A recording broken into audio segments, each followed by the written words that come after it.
In George Orwell's 1984, doublethink is the core mental process that binds the minds of party members to the party. It is essential in maintaining the rule of Big Brother and the party, with failure to apply it leading to thought crime and death. Welcome to 1984 Law, and today we briefly consider doublethink, what it is, and some conspicuous examples of it in the book. We shall begin by recalling a lengthy but important quote from the novel. Quote, "Doublethink means the power of holding two contradictory beliefs in one's mind simultaneously and accepting both of them. The party intellectual knows in which direction his memories must be altered. He therefore knows that he is playing tricks with reality, but by the exercise of doublethink he also satisfies himself that reality is not violated. The process has to be conscious, or it would not be carried out with sufficient precision, but it also has to be unconscious, or it would bring with it a feeling of falsity and hence of guilt. Doublethink lies at the very heart of ingsoc, since the essential act of the party is to use conscious deception while retaining the firmness of purpose that goes with complete honesty. To tell deliberate lies while genuinely believing in them, to forget any fact that had become inconvenient, and then, when it becomes necessary again, to draw it back from oblivion, but just so long as it is needed, to deny the existence of objective reality, and all the while to take account of the reality which one denies. All this is indispensably necessary. Even in using the word doublethink, it is necessary to exercise doublethink, for by using the word, one admits that one is tampering with reality. By a fresh act of doublethink, one erases this knowledge, and so on indefinitely, with the lie always one leap ahead of the truth. Ultimately, it is by means of doublethink that the party has been able, and may, for all we know, continue to be able for thousands of years, to arrest the course of history. To summarise then, doublethink is the act of concurrently holding in one's mind two opposing mutually exclusive ideas and believing in both without question. One example of this is in the common attitude party members have towards proles, those masses of working class non-party members that comprise about 85% of Oceania's population. According to party history, the revolution liberated the proles, rising against the capitalists to ensure a better life for them. In superficially aligning themselves with the working class, party members even use old socialist terminology like comrade and brother, and wear attire that is traditionally peculiar to working class folk in their blue and black overalls. However, despite all of this, the proles are also held to be natural inferiors, if even human at all. They are in practice not equals, and controlled through pervasive party propaganda, the thought police, and a crushing poverty and warfare largely imposed on them by the government of Oceania itself. On the issue of the proles then, they are both held to be comrades, equals and allies, while simultaneously derided as mindless and human drudges, naturally inferior to party members. For the orthodox party member, however, the simple exercise of doublethink, or reality control as it's known in old speak or standard English, easily enables them to process this contradiction. Another example that particularly disgusts Winston is in the Part 1 canteen scene.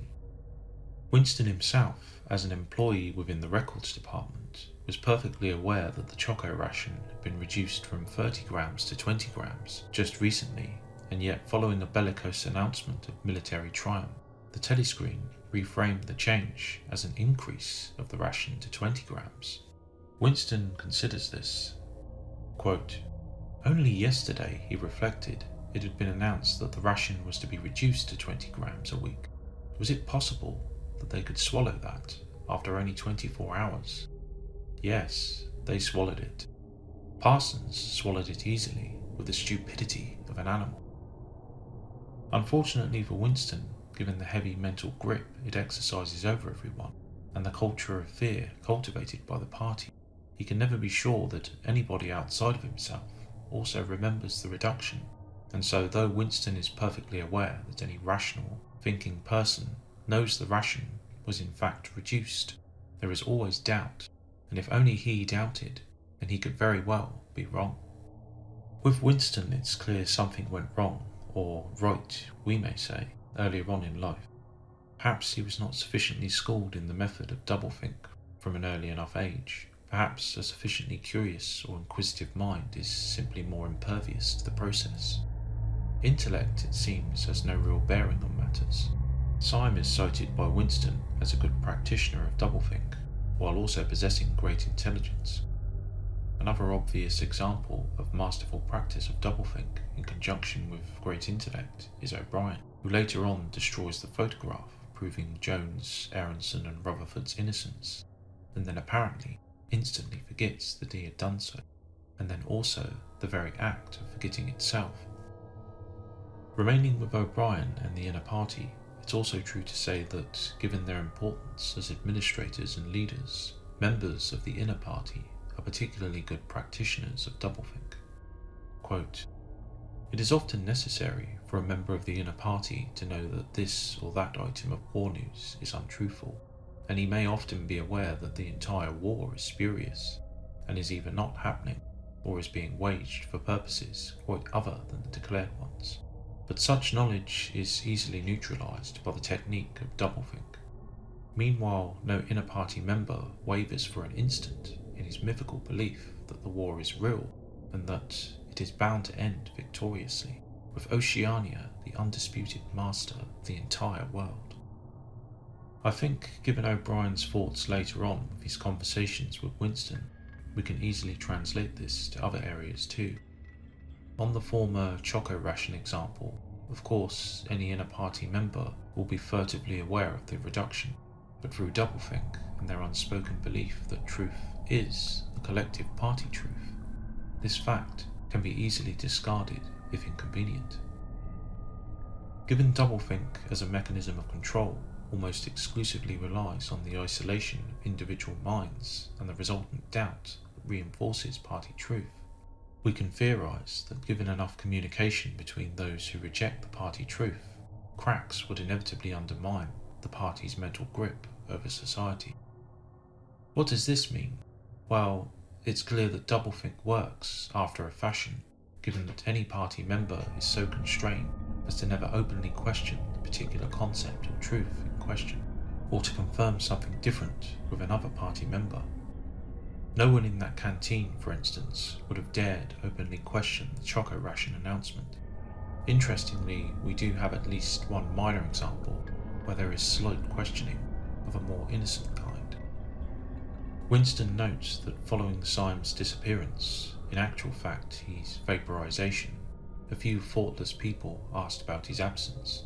The following day, however, the effect was absolute, and not a single voice was raised questioning his whereabouts.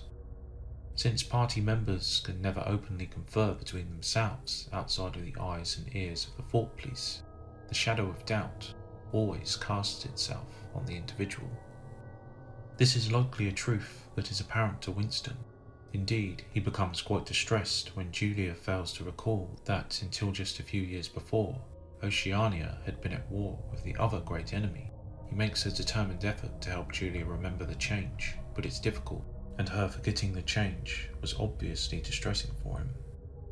This may also be why the particular mode of resistance against Big Brother and the party, as prescribed in Goldstein's book, is the spread of knowledge from individual to individual and generation to generation.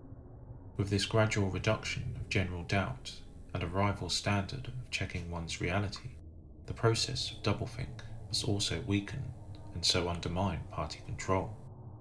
Though O'Brien wrote the book and dismisses this plan as nonsense, it's difficult to discard such a plan given what we know about how doublethink works. So, that was a few thoughts on doublethink. What do you think? Can you think of any other examples of doublethink? Let us all know in the comments, and remember, who controls the past controls the future. Who controls the present controls the past.